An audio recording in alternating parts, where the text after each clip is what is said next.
श्रीधन्वन्तरि मन्त्रम्।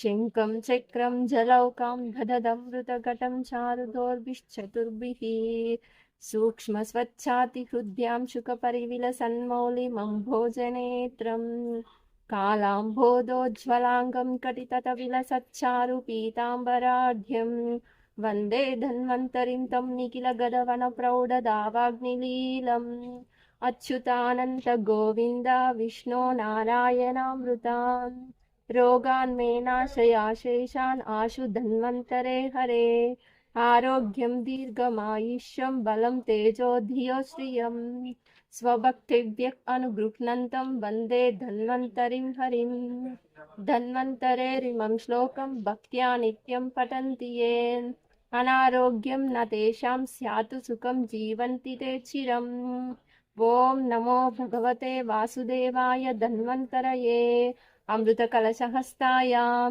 वज्रजलौकहस्तायां सर्वामयविनाशनाय त्रैलोक्यनाथाय श्रीमहाविष्णवे स्वाहा ॐ वासुदेवाय विद्महे सुधाहस्ताय धीमहि तन्नो धन्वन्तरि प्रचोदयात् श्रीधन्वन्तरि मन्त्रम् ॐ धं धन्वन्तरये नमः।